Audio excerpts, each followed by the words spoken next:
Oi, pessoal, bom dia, boa tarde, boa noite. E aí, tudo bom com vocês? Vamos falar um pouquinho de história hoje, né? O assunto que a gente vai abordar hoje é a formação dos Estados modernos, fechou? Então, pega a caneta, pega papel e vai anotando, tá? Vamos lá. Olha só, quando a gente fala em formação dos Estados modernos, a gente tem que estar na nossa mente que esse assunto ele é direcionado com o fim da Idade Média, tá? Você tem aí isso acontecendo lá em meados do século XIV, século XV, e ele está ligado diretamente com as cruzadas, né? Com a crise feudal, a crise de produção de alimento, a dificuldade dos senhores feudais de manterem a paz no seu feudo, né? Muitos ataques, muitas guerras por causa de fome, né? Você vai ter aí a incursão muçulmana, né? Acontecendo na Europa. Tudo isso vai gerar um cenário muito turbulento, que vai ser propício para o aparecimento de um líder, de um ser que vai centralizar todas as decisões na sua mão, tá? Aí, primeiro, vamos para a definição. O que foi um Estado moderno? Se você observar aí no slide, você vai ver que nós temos Estado com E maiúsculo, né? Então, nós estamos falando de governo. Então, nós estamos percebendo que é o aparecimento desse novo tipo de governo, porque nós estamos saindo do feudalismo e estamos indo para uma nova forma de governar, que vai ser a monarquia absolutista, tá? Então, você vai ter esse Estado moderno, ele sendo um elemento central dessa nova organização do poder político, tá? É em torno dele que tudo vai girar, é por causa dele que tudo vai acontecer. Você vai ter uma centralização da autoridade. O poder ele vai estar focado nas mãos de um líder, de alguém que representa, entre aspas, a sociedade, né? E ele vai atrás de dois objetivos: de paz e de desenvolvimento econômico. Se liga aí, que quando você fala em paz interna, é um interesse que vai ser atendido principalmente dos nobres. Porque esses nobres, na passagem da Idade Média para a Idade Moderna, eles não estão mais conseguindo manter a paz dentro do seu próprio feudo por causa de fome, né? Você vai ter um inverno muito rigoroso, a peste negra, as cruzadas, guerras internas, né? Pessoas invadindo feudos para roubar comida, para poder se manter vivo. Então, os senhores feudais, eles não conseguem mais manter uma estabilidade, um controle local. Já foge das mãos deles isso daí. Então, eles precisam de alguém que seja responsável por isso, por manter, por trazer e por manter essa paz. Então, é um interesse muito forte da nobreza, tá? Dos senhores feudais, que também é interesse da burguesia. A burguesia que estava em ascensão, né, apareceu, estava aí crescendo, ela tinha o interesse em manter essa paz interna pelas questões comerciais, né, para poder transitar de um feudo para o outro, vender suas mercadorias. E a burguesia vai apoiar o surgimento desses reis, né, com poder centralizado total, porque ela tem um interesse em um desenvolvimento econômico. Era muito difícil para o burguês transitar de um feudo para o outro com vários pesos, né? Entrava em um feudo, tinha um peso tal, ia para outro feudo, mudava o peso, ou então mudava essas moedas. De um feudo para o outro, o burguês ele perdia dinheiro ao invés de ganhar. Você não tinha limites territoriais estabelecidos, você pagava impostos diferentes de feudo para feudo. Tudo isso dificultava muito um desenvolvimento econômico burguês. E aí o burguês ele vai apoiar que apareçam esses reis que tem um governo maior, né? Porque vai facilitar o comércio para ele. Mas fique bem claro na sua cabeça. Você vai ter aí a aliança de um lado de reis com a burguesia e você vai ter a aliança dos reis com a nobreza. Mas não eram amiguinhos, não. Existia um interesse econômico e político de ambas as partes, que eles vão se ajudar quando o interesse deles coincidir. Quando não coincidir, eles se afastam, então não são amigos. É um jogo político, tá? Um jogo político que vai ser muito bem articulado entre nobreza, burguesia e os reis, né, que fazem parte dessa nobreza. Fechou? Beleza. Com isso na tua cabeça, a gente vai falar aqui de quatro países, né? De quatro estados que vão surgir. Primeiro você vai ter surgindo Portugal e Espanha, Depois vem aí Inglaterra e França, tá?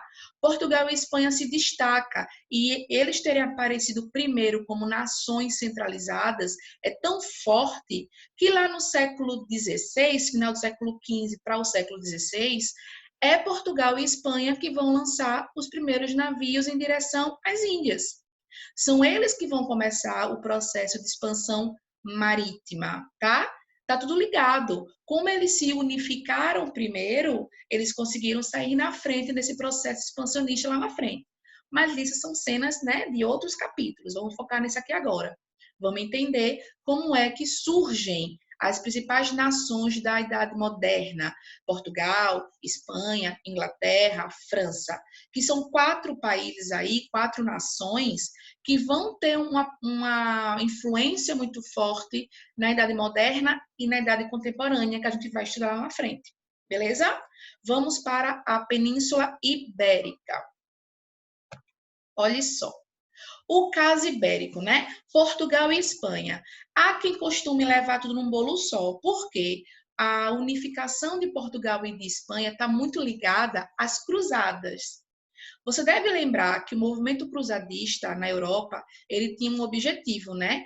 Os mouros, os infiéis, os muçulmanos, eles haviam invadido Jerusalém, e aí o Papa, durante a Idade Média, convocou alguns fiéis e montou um exército, que eram os cruzados. E eles tinham que ir em direção a Jerusalém para expulsar os muçulmanos. Beleza? Isso eram as cruzadas, né? Também chamado de cruzadas porque eles cruzavam a Europa, né, em direção à Ásia, né? Para expulsar os muçulmanos, lá em direção a Jerusalém. Só que as cruzadas, elas não foram apenas nesse momento. Você vai ter o que nós chamamos de cruzadas ibéricas, que está aí nesse mapa que eu vou mostrar para vocês daqui a pouquinho. As cruzadas ibéricas, elas foram cruzadas, né, batalhas, guerras travadas na Europa, especificamente na Península Ibérica, onde depois você vai ter aparecendo Portugal e Espanha, tá? Essas cruzadas, elas foram feitas entre o século VIII e o século XIV, tá?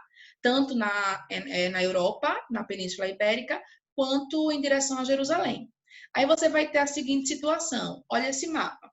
Essa área verde que está aí no teu primeiro quadradinho em cima, no canto esquerdo, né, no canto superior esquerdo, é a área dominada pelos muçulmanos na Península Ibérica, beleza?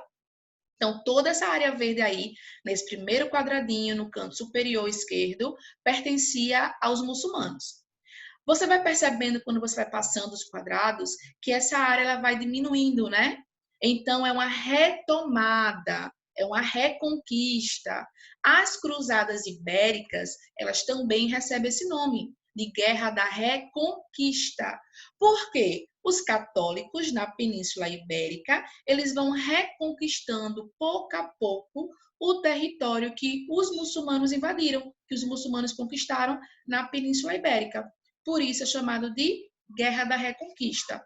E no processo dessa guerra, né, dos católicos expulsando os muçulmanos na Península Ibérica, você vai ter aparecendo aí alguns reinos, né, que são vários, mas a gente destaca alguns principalmente, que eu vou falar daqui a pouquinho para vocês.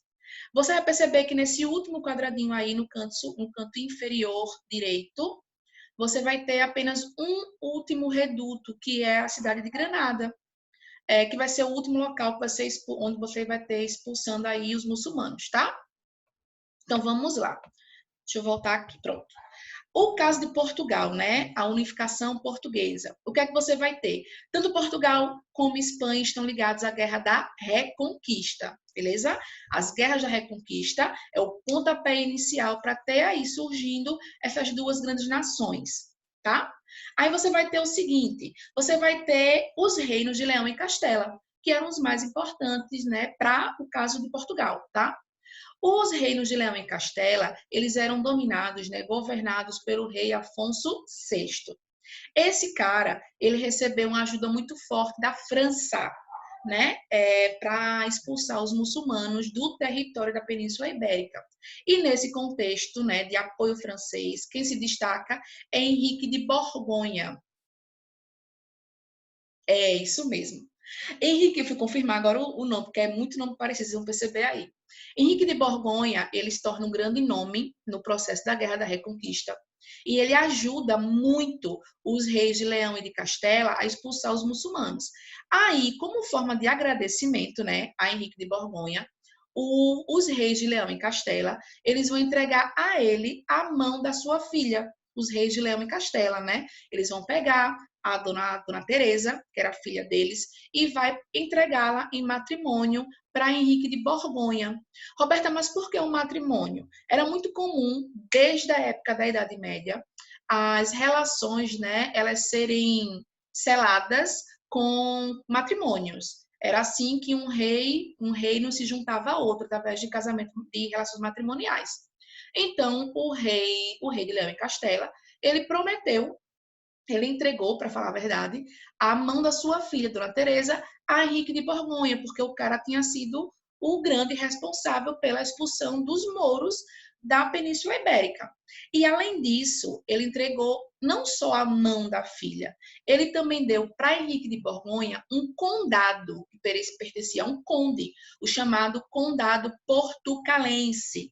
Grava esses nomes, tá? Henrique de Borgonha, que era um líder, né, um nobre francês, ele vai para a Península Ibérica, ajuda a expulsar os muçulmanos e, como forma de agradecimento, o rei de Leão e Castela entrega a ele duas coisas: a mão da sua filha, Dona Teresa, e um condado, que é o Condado Portucalense.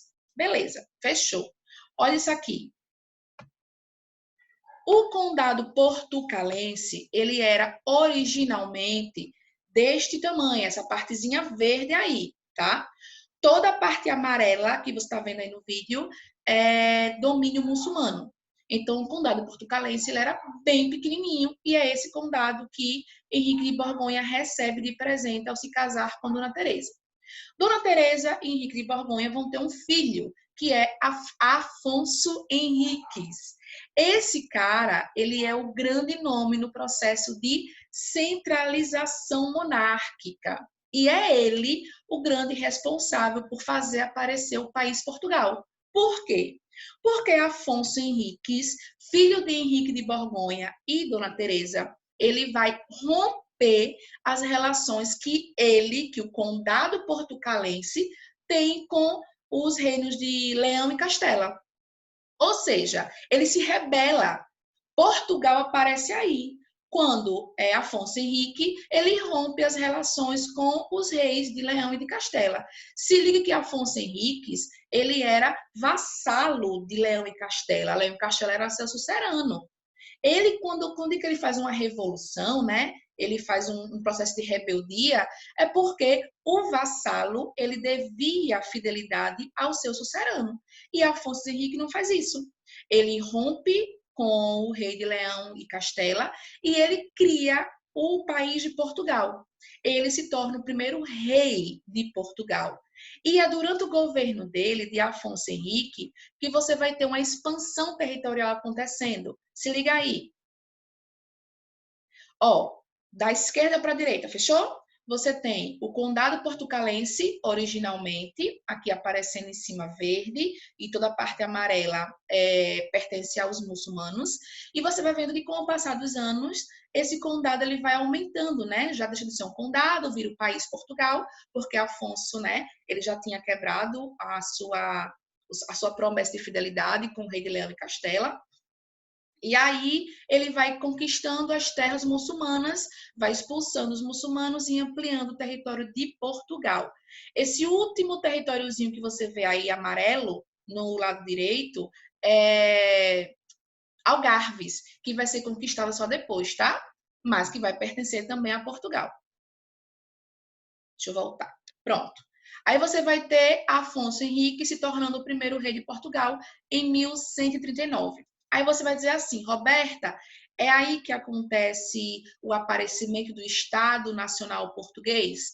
Mais ou menos. Ele surge aí. Portugal surge aí. O Afonso Henrique, ele vai começar uma dinastia, né? A dinastia Afonsina, se você quiser chamar assim.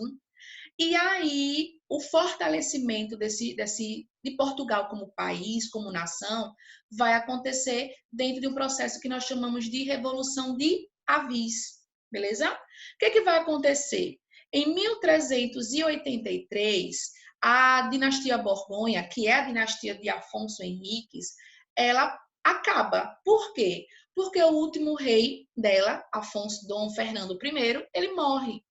E Dom Afonso I, ele não tinha filhos homens. Ele tinha uma menina, que por sinal estava casada com o rei de Castela. O mesmo rei que Afonso Henrique lá atrás tinha cortado relações. Olha, se ligue nisso. Dom Fernando morre, Dom Fernando I, ele não tem filho homem, ele só tem filha mulher, que está casada com o rei de Castela. E aí, segundo a ideia de hereditariedade, quem deveria assumir seria o filho ai meu Deus, como é que eu vou falar? O neto, pronto, o neto de Dom Fernando. Quando ele nascesse, que ele não tinha nascido, né? A filha de Dom Fernando estava lá casada com o rei de Castela, ela não tinha filho ainda, então quem deveria assumir o trono seria o esposo dela, o rei de Castela.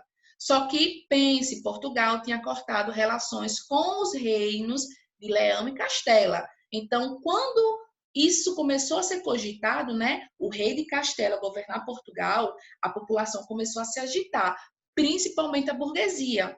Porque a burguesia em Portugal, ela tinha uma certa liberdade. Se o rei de Castela governasse Portugal, mesmo que na ideia fosse algo temporário, quem é que garantiria que ele não iria ser permanente, né?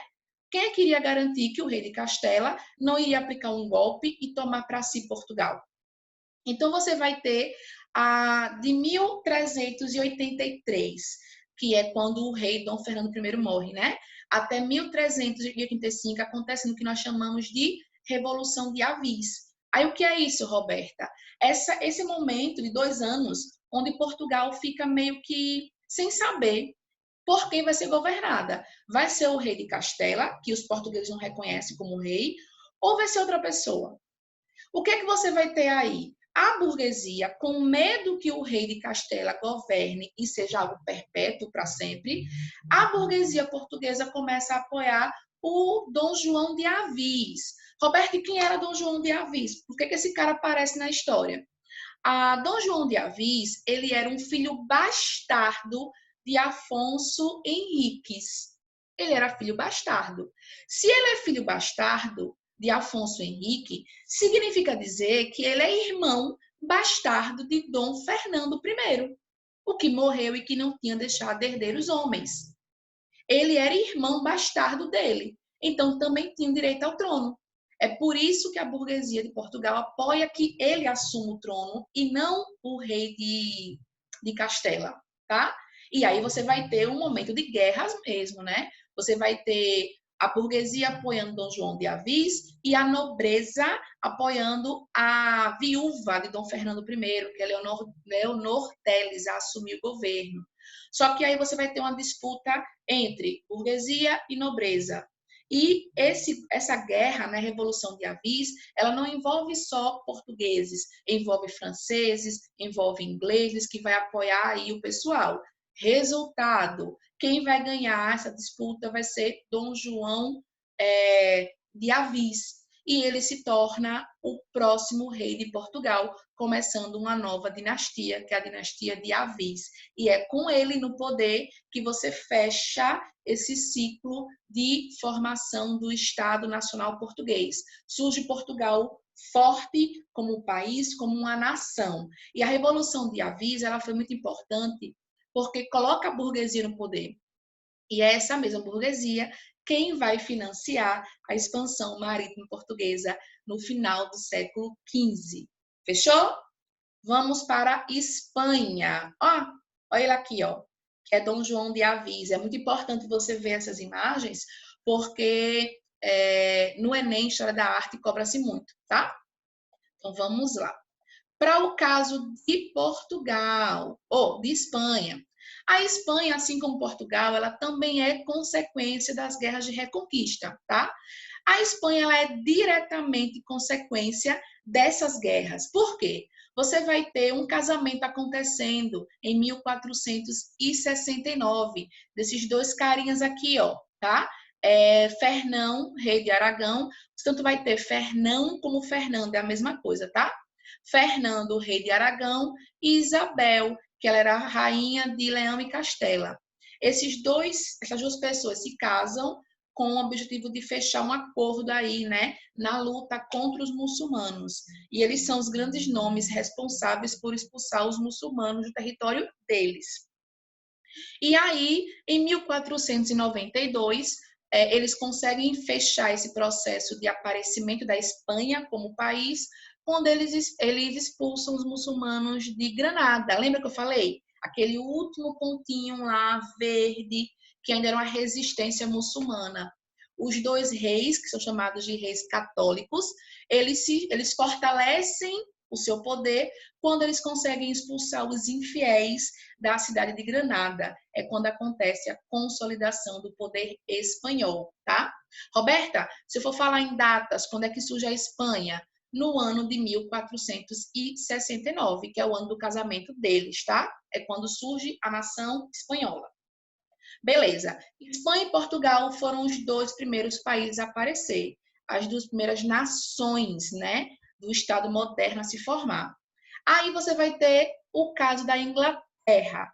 A Inglaterra, ela inclusive ajuda, né, a Espanha, ajuda Portugal a expulsar os muçulmanos.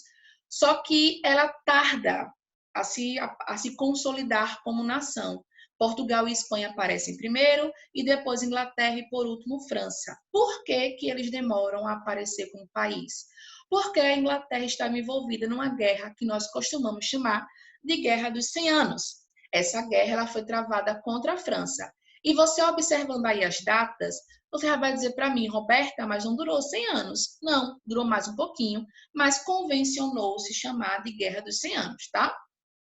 É uma guerra onde você vai ter Inglaterra e França disputando territórios, só que não seria nem Inglaterra e França, porque a gente só fala Inglaterra e França quando já tem os países formados, né? Mas são os territórios que futuramente vão dar origem ao país da Inglaterra e ao país da França. Então, para ficar mais fácil de você entender, a gente já menciona Inglaterra e França, beleza? Olha só, a Inglaterra e a França estavam em guerra, na Guerra dos 100 Anos. Nessa guerra, quem sai vitorioso é a França, daqui a pouco a gente vai falar sobre ela. A França sai vitoriosa. A guerra acaba em 1453. E aí, pare e pense que se é uma guerra, você vai ter o dinheiro sendo utilizado para comprar de armamento, de munição, de deslocamento de exército, de alimentação desse exército, um monte de coisa, né? Então, toda guerra ela traz prejuízo, inclusive para quem vence, tá? No caso de quem perde, então, nem se fala. Então, a gente está falando de uma Inglaterra pós-guerra, onde ela perdeu e ela está aí destroçada. E 2 anos depois, apenas, de acabar a Guerra dos 100 Anos, a Inglaterra vai entrar numa guerra civil, que é o que nós chamamos de Guerra das Duas Rosas. Roberta, por quê?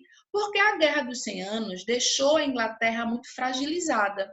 Então, surgem aí vários nobres dentro do território do que vai ser a Inglaterra, que vão desejar unificar esses territórios para facilitar a administração, para facilitar o controle mesmo, né? Então, vários nobres, eles têm interesse em se sobressair e dominar o todo. É quando você tem aí se destacando duas famílias, a família York e a família Lancaster. Essas duas famílias de nobres, eles se destacam porque eles vão lutar pelo poder do território da Inglaterra, tá? É o que nós chamamos de Guerra das Duas Rosas, que vai se estender por 30 anos. Se ligue, a Inglaterra vinha de uma guerra que durou mais de 100 anos, onde ela perdeu, e 2 anos depois, a Inglaterra vai se envolver em um novo conflito, só que esse conflito agora é interno, tá? Que vai durar por 30 anos. Essa instabilidade, né? Porque o povo estava vindo de um confronto aí quase que eterno. Quase 150 anos de guerra, minha gente, ou mais, se você fizer os cálculos aí. A população estava muito instável, insatisfeita, e a burguesia também.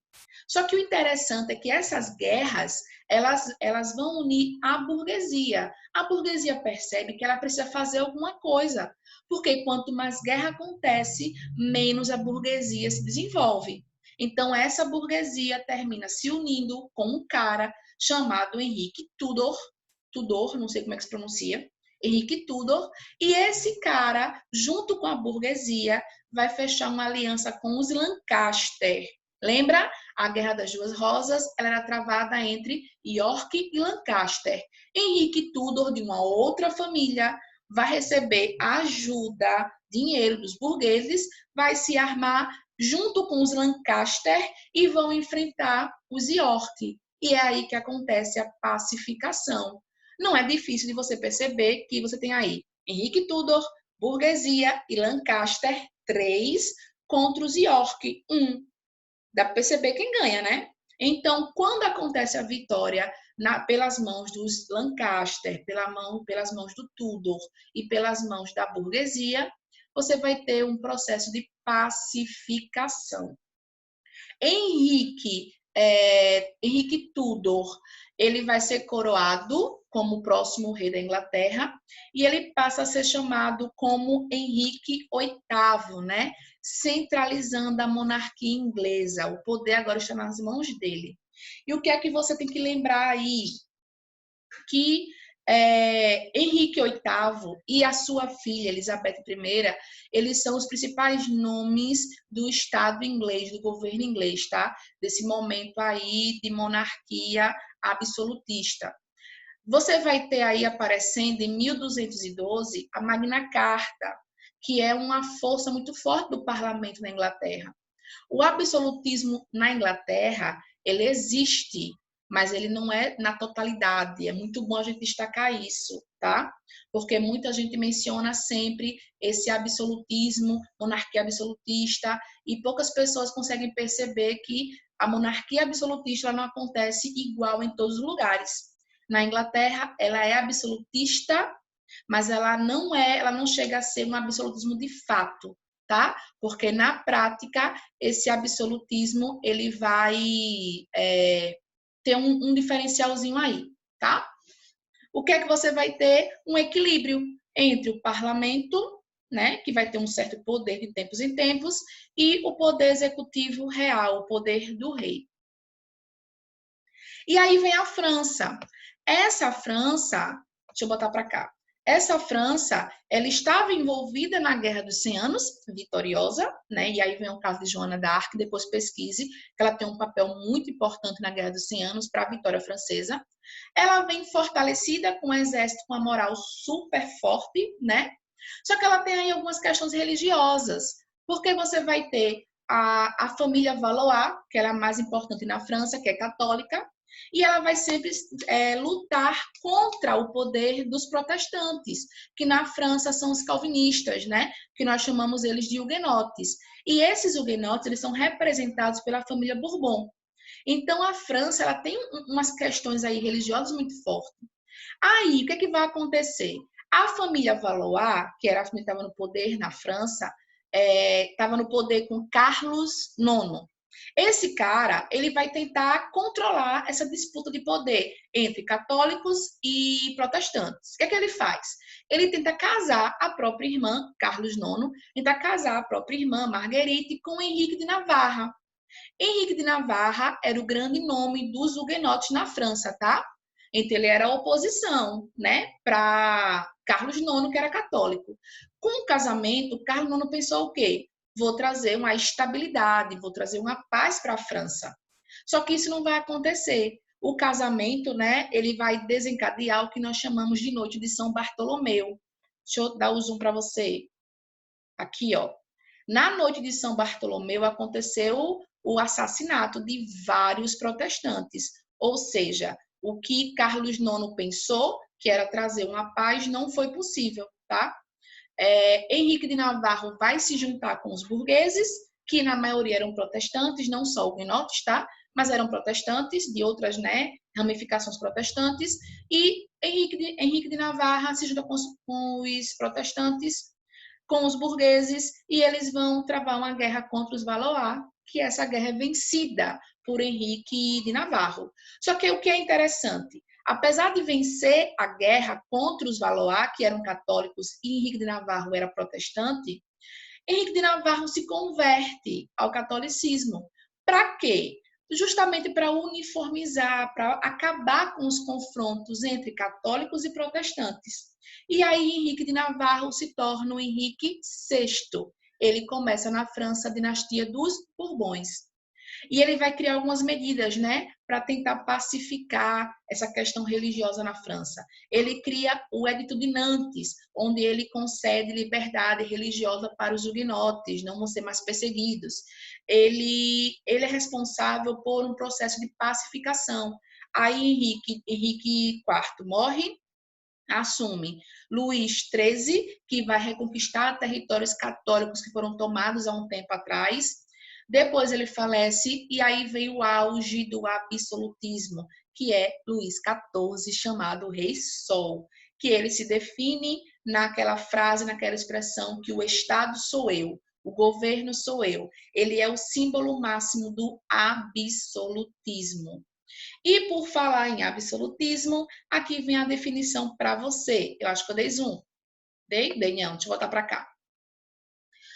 O que é o absolutismo? O rei, o monarca, ele governa com poder total. Tudo é subjugado a ele, tá? Parlamento, cortes, tribunais, tudo. É um poder autocrático. E ele surge como uma consequência do poder crescente do exército, tá? Ele é uma junção do poder militar com a burocracia e com o poder jurídico e policial. Tudo isso junto que ele vai conseguir otimizar, que ele vai conseguir resolver, vai dar a ele um poder muito forte, muito centralizado. Tudo funciona em torno do rei, tá? Roberta, não era em torno da nação, do país? Não, porque as pessoas não se viam ainda como participantes de um território único. Elas não se viam assim. Elas reconheciam o rei como poder. Elas reconheciam que deviam obediência àquele rei, àquela pessoa, tá? E, em consequência, também você vai ter aí alguns pensadores aparecendo que vão defender, né, esse poder absolutista. Você vai ter o primeiro deles, o mais forte, que é Nicolau Maquiavel, onde ele vai dizer que os fins justificam os meios.